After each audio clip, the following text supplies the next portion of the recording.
이 새벽에 주 앞에 나오신 분들을 진심으로 환영합니다. 찬송가 336장을 찬양드리겠습니다.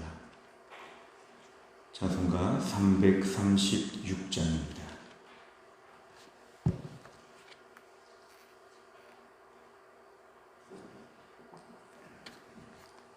찬송가 336장입니다. 환난과 핍박 중에도 성도는 신앙 지켰네. 이 신앙 생각할 때에 기쁨이 충만하도다. 성도의 신앙 따라서 죽도록 충성하겠네.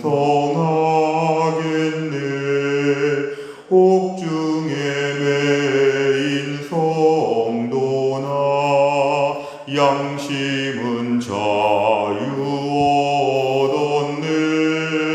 우리도 고난 받으면 죽어도 영광 되도다. 성도의 신앙 따라서 죽도록 충성하겠네. 성도의 신앙 본받아 원수도 사랑하겠네. 인자한 언어 행실로 이 신앙 전파하리라. 성도의 신앙 따라서 죽도록 충성하겠네.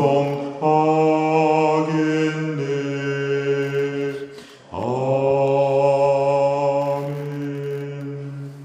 하나님 말씀은 로마서 8장 17절입니다.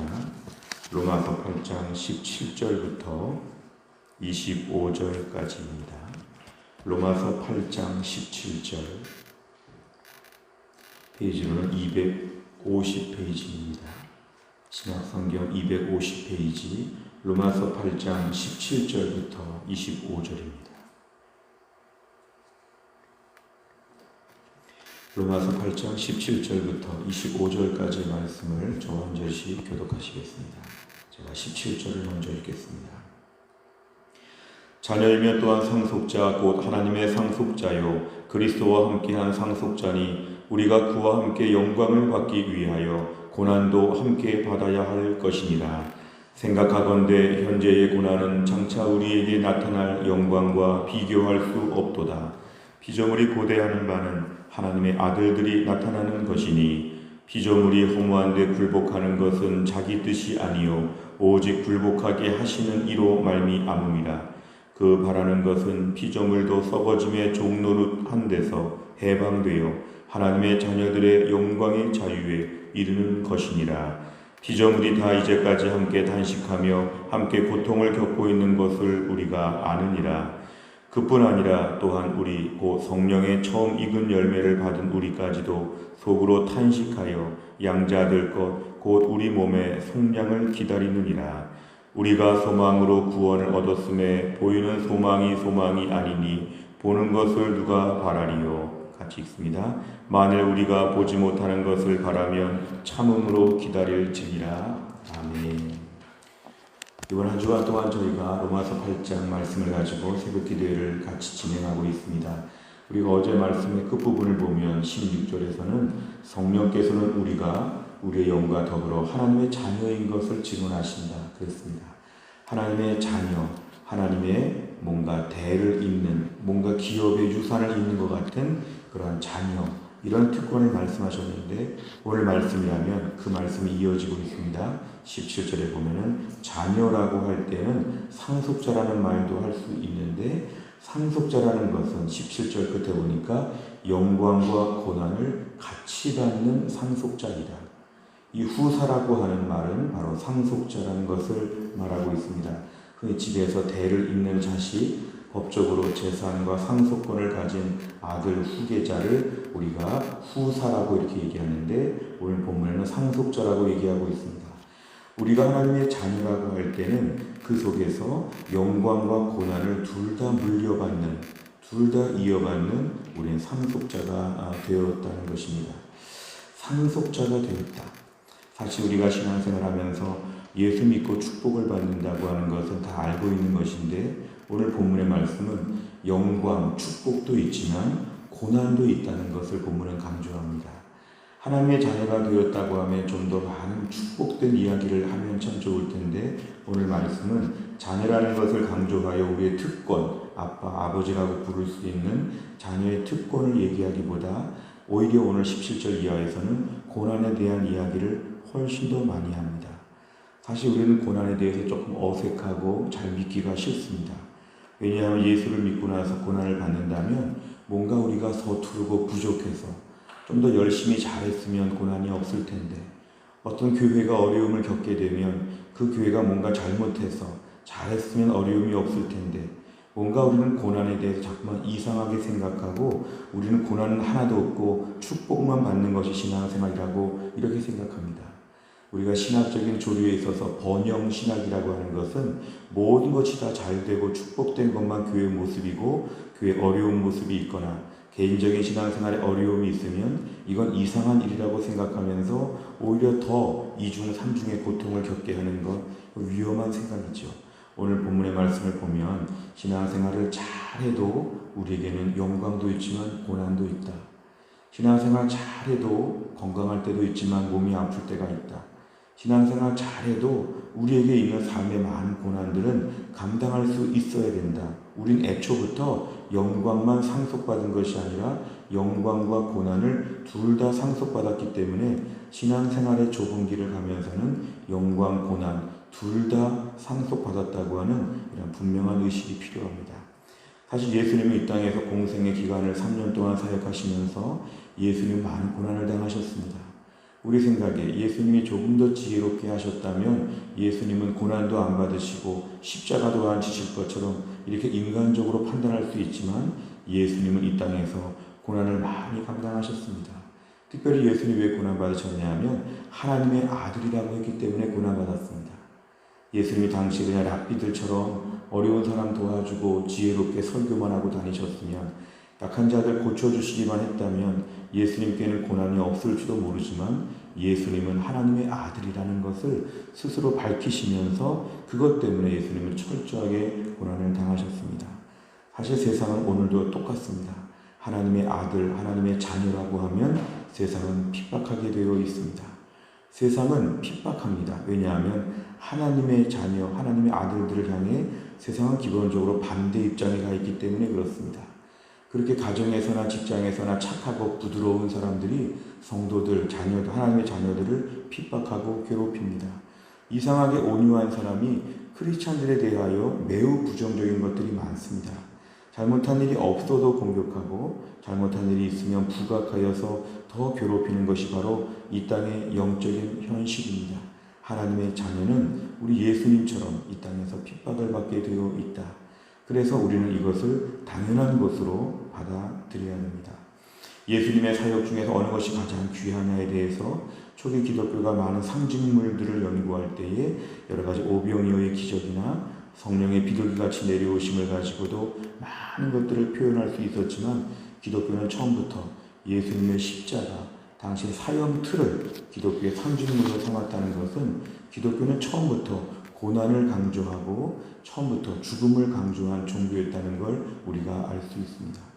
결국 예수님께서 이 땅에 하나님의 아들로 오셔서 하나님의 자녀라는, 하나님의 아들이라는 이름만으로 모진 고통 당하신 것처럼 오늘 이 땅에서 예수님을 믿는다고 하고 하나님의 자녀가 되었다고 하면 우리에게는 영광도 있지만 그것 때문에 고난이 많다는 걸 알아야 됩니다.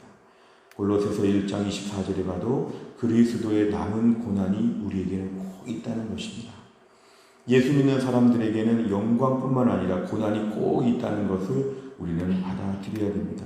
그래서 뭔가 신앙생활하면서 교회를 섬기면서 어려운 일이 올 때마다 참 이상하다 이렇게 볼 것이 아니라 이 땅에서는 믿음을 지키기가 어려우니까 이런 일은 당연하다.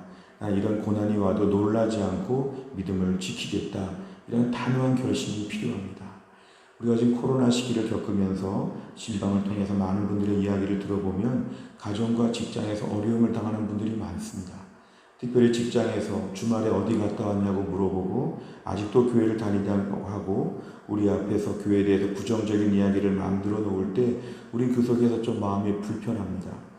다른 일을 다 잘함에도 불구하고 교회 다닌다는 이유만으로 직장에서 불이익을 주기도 하고 집안에서도 믿지 않는 식구들이 특별히 명절을 맞이해서나 여러 가지 많은 상황이 있을 수 있는데요. 우리 앞에서 우리의 신앙을 가지고 많이 우리를 함부로 빈정대거나 조롱할 때도 참 많습니다. 기본적으로 예수를 믿는 것은 이 땅에서 코로나 시기뿐만 아니라 항상 우리에게는 비난과 조롱과 멸시가 있을 수 있다는 것을 우리는 분명히 알아야 됩니다. 한동안 우리가 불신자들에게 참 잘해주면 감동을 해서 교회에도 나오고 예수 믿는 사람들을 잘 대해주겠다 싶지만 그렇지 않습니다. 세상은 아무리 잘해줘도 예수님을 거부합니다. 세상은 아무리 좋은 상황이 와도 하나님에 대하여 반대합니다. 그렇기 때문에 우리는 세상을 살면서 우리가 서투르고 부족해서 어려움을 겪는다 이렇게 보지 말고 성경에서 말씀한 대로 우리는 고난을 받게 되어 있다. 고난 중에도 믿음을 지키는 것이다. 이게 바로 정답이라고 분명히 말해야 됩니다.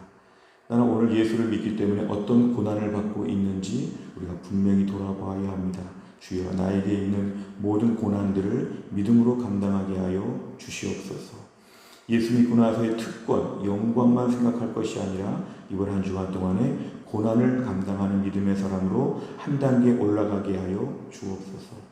조금만 어려우면 신앙을 버리고 조금만 힘들면 교회 안 나오고 조금만 어려우면 믿음을 다 내팽개치는 이러한 종류의 초보적인 정말 돌밭에 떨어진 씨앗 같은 이러한 얕은 모습이 아니라 정말 하나님 이 고난을 감당하면서도 복음이 진리이기 때문에 끝까지 주를 따르게 하여 주옵소서. 우리의 믿음은 확실한 것을 믿습니다. 이런 단호한 태도가 우리에게 매우 필요합니다. 오늘 말씀은 고난에 대한 말씀들을 많이 강조하고 있습니다. 그런데 오늘 말씀에서 제일 중요한 것은 이 고난은 고난만으로 끝이 아니라는 것이죠. 영광과 고난이 붙어 있습니다. 앞뒤에 붙어 있는 것처럼 우리가 지금 이 땅에서 많은 고난을 받는다고 할 때에 그 고난과 장차 누리게 될 영광이 붙어 있다는 걸 알아야 됩니다. 예수 믿고 이 땅을 살면서 어려움을 많이 겪는다고 할 때 불쌍하다 이렇게 보면 안 되고요. 그 고난 끝에 영광이 있다. 이 땅에서 힘들지만 천국에서 하나님이 보상하여 주시고 갚아주실 은혜가 너무도 크다. 우리 구원이 얼마나 찬란하고 영광스러운지에 대한 그 모든 것들을 우리는 같이 생각해야 된다는 것입니다. 오늘 본문의 23절 말씀을 보면 우리가 이 땅에서 양자가 되었다 그랬습니다. 양자가 됐다. 우리 몸의 성량을 기다린다. 이건 바로 하나님의 자녀로 입양되었기 때문에 우리 몸의 성량, 우리 몸이 해방된다는 것입니다. 지금의 병든 몸, 지금의 늙고 쇠약한 몸이 아니라 우리가 신령한 몸으로 다시 살아나는 몸의 성량, 몸의 구원이 우리에게는 점점 더 다가오고 있다는 것입니다. 고린도전서 15장에서 말씀한 것대로 썩을 것으로 심었는데 이 땅에 이런 몸을 심었는데 하나님은 부활할 때 신령한 몸으로 우리를 거두게 하신다. 썩을 것으로 심었는데 썩지 아니할 것으로 다시 살아나게 된다. 신령한 몸으로 살아나게 된다. 우리 몸이 지금의 몸이 아니라 성량되는 몸으로 하나님 새롭게 만들어 주신다는 것이 우리가 누리게 될 영광입니다. 요한일서 3장에 보면 우리의 신분이 하나님의 자녀라는 것, 지금은 잘 보이지 않았지만 장차 그가 나타나시면 우리가 그와 같을 줄을 안다는 것은 우리의 신분이 하나님의 자녀로서의 모든 영광을 다 누리게 되는 마지막 날이 지금 달려오고 있다는 것입니다. 요한계시록 22장 5절에 봐도 다시는 밤이 없겠고 등불과 햇빛이 쓸데없으니 주 하나님이 그들에게 비추시니라. 세세토록 왕노릇하리로다. 하나님이 비춰주시는 것으로 하나님의 영광을 직접 보며 그 광채 아래에서 사는 그 마지막 날이 지금 우리에게 다가오고 있다는 것을 성경은 분명히 말씀하고 있습니다. 그래서 우리는 이 땅에서 고난이 참 많다 이렇게 인정할 때에 그럼 이것이 끝이냐? 끝이 아니고 나중에 누리게 될 영광이 너무도 찬란하다는 것을 우리는 분명히 믿어야 됩니다. 사도 바울은 현재와 장래의 모든 고난과 영광을 비교하자고 했습니다. 비교하자. 그래서 오늘 18절에 보면 비교하자는 것입니다. 뭘 비교하냐면 현재의 고난과 장차 우리에게 나타날 영광 한번 비교해 보자. 그런데 말씀은 비교할 수 없을 정도로 너무 차이가 많다는 것입니다. 이 땅에서 고난을 많이 받는데 그 고난이 100이라면 마지막에 누리게 될 영광은 1000이고 많이 된다는 것입니다. 이 땅의 고난과 하늘나라의 영광을 비교해 보니까 상대가 안 된다는 것이죠. 그러니까 사도 바울은 이 땅에서 아무리 힘들고 어려워도 모든 걸 참고 견딜 수 있는 것은 마지막에 이것과는 비교할 수 없을 만한 엄청난 영광이 우리에게는 준비되어 있고 보장되어 있다는 것입니다. 어느 젊은 선교사가 외국에 나가서 복음을 전하다가 너무 빨리 세상을 떠나게 되었을 때 그 선교사 부모님에게 선교단체가 편지를 썼답니다. 이러한 죽음을 맞이하게 되어서 너무 마음이 아프고 너무도 애도의 마음을 표현한다고 했을 때 그 젊은 선교사의 부모가 이런 답장을 보냈다고 합니다. 우리는 이 아이가 이 땅에서 순교했지만 장차 누리게 될 영광을 생각하기 때문에 우리는 그날을 꿈꾸며 함께 기다리겠습니다. 우리 아이가 비참하게 복음을 전하다가 세상을 떠났지만 이것이 끝이 아니라 마지막 날 천국에서의 영광을 생각하게 될 때 우리는 감당할 수 있습니다. 이 슬픔이 변하여 기쁨이 될 것을 믿습니다. 사실 우리가 이 땅을 살면서 예수 믿으면서 순교하거나 또 순교에 준하는 고통과 이 땅에서 많은 어려움들을 겪게 될 때 우리가 항상 본능적으로 기억해야 될 것은 이 땅의 고난과 천국의 영광을 비교해보고 비교할 수 없을 만큼 하늘의 영광이 크다는 것을 계속 묵상해야 됩니다. 지금은 좀 이렇지만 하늘의 영광이 얼마나 찬란할까. 지금은 이 땅에서 복음을 전하다가 비참하게 순교하여서 정말 최후의 제일 불쌍한 사람처럼 보이지만 하늘에서 얼마나 영광스러운 하나님의 상이 기다리고 있을까. 이런 것을 생각할 때 현재의 고난과 장차의 영광을 비교하면 상대가 안 된다는 걸 기억해야 됩니다. 오늘 선교사님들이나 목사님들이나 장로님들이나 순장님들이나 교회 안의 직분자들이나 주의 일을 감당할 때 이 땅의 수많은 어려움을 생각할 때마다 자꾸만 하늘의 영광을 생각해야 됩니다. 하늘의 영광이 지금의 것과는 비교할 수 없을 정도로 너무도 크니까 우리가 함께 참을 수 있고 기다릴 수 있다는 것입니다. 베드로전서 4장 13절에 보면은 그리스도의 고난에 참여하는 것으로 즐거워하라 이랬습니다. 즐거워하라. 내가 왜 이렇게 어려움을 당했을까 낙심할 것이 아니라 즐거워하라 즐거워하라.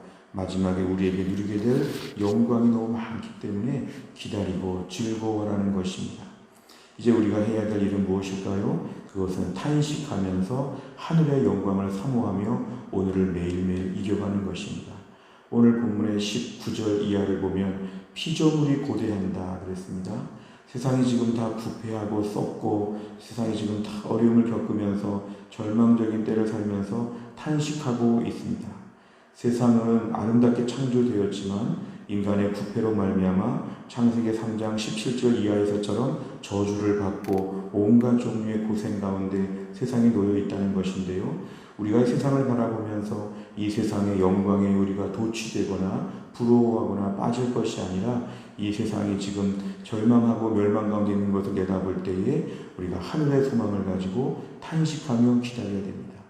이 탄식하다는 말은 그냥 참 안 됐다, 괴롭다 이런 탄식이 아니라 학자들의 주석에 의하면 임산부가 아기를 낳을 때의 그런 탄식이라고 합니다. 탄식은 탄식이지만 새 생명이 태어나는 기쁨의 탄식, 힘들고 아프지만 아기를 낳는 그 산모의 마음으로 어려운 현실 가운데 탄식하면서도 하늘의 소망을 꿈꾸는 기쁨이 있는 탄식, 뭔가 기대하는 탄식, 어려움 가운데 신세 타령하고 정말 절망하는 그러한 종류의 그러한 부정적인 탄식이 아니라 소망이 가득한 탄식을 하면서 오늘도 기다리라는 것입니다. 멸망할 세상에서 많은 것을 소망하지 아니하고 오히려 하늘을 바라보며 탄식하며 힘들수록 그날을 더 사모하는 믿음의 사람이 되는 것이 오늘 말씀에서는 매우 중요합니다. 오늘 24절과 25절 우리가 소망으로 구원을 얻었음에 보이는 소망이 아니니 보는 것을 누가 바라리요. 만일 우리가 보지 못하는 것을 바라면 참음으로 기다릴지니라. 오늘 힘들고 어려운 세상을 살면서 우리에게는 수많은 영광이 있지만 오히려 더 많은 고난이 있어 보입니다.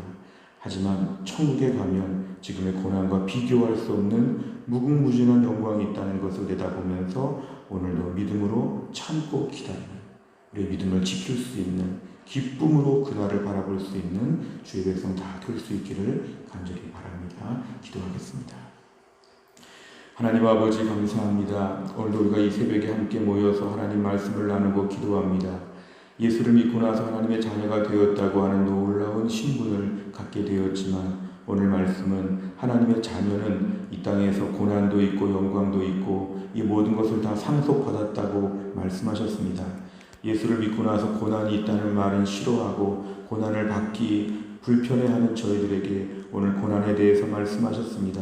주를 믿고 주를 위해서 일하다가 이 땅에서 많은 고난을 감당할 때 주여 이 고난을 묵묵히 감당하게 하여 주시고 지금 힘들고 어려워도 장차 누리게 될 하늘나라의 영광을 꿈꾸면서 이것과는 비교가 안 된다고 생각하면서 다 참고 견딜 수 있는 신실한 믿음의 사람 되게 하여 주옵소서. 썩어짐의 종노릇한 데서 매일매일 우리를 실망시키고 매일매일 부정적이고 절망적인 뉴스가 가득한 이 피조물들을 바라보면서 이 세상을 바라보면서 여기에 발을 너무 많이 담그지 않게 하여 주시고 무너져가는 집을 인테리어 공사하지 않게 하여 주시고 이 세상을 바라보면 바라볼수록 하늘나라에 대한 탄식이 넘치게 하여 주시고 탄식하고 탄식하면서 천국에 대한 소망이 날마다 우리 안에 더 커져갈 수 있도록 우리에게 믿음을 붙잡아 주옵소서. 오늘도 믿음을 가지고 참고 견디는 주의 백성들을 더욱더 튼튼하게 무장시켜 주시고 오늘도 참고 기다리고 하늘나라에 대한 소망이 우리의 심령을 가득 채울 수 있도록 하나님이 함께하여 주옵소서. 하나님 명절 주간을 맞이하여서 우리의 모든 가정들을 지켜주시고 우리 해송교회 성도들 가정마다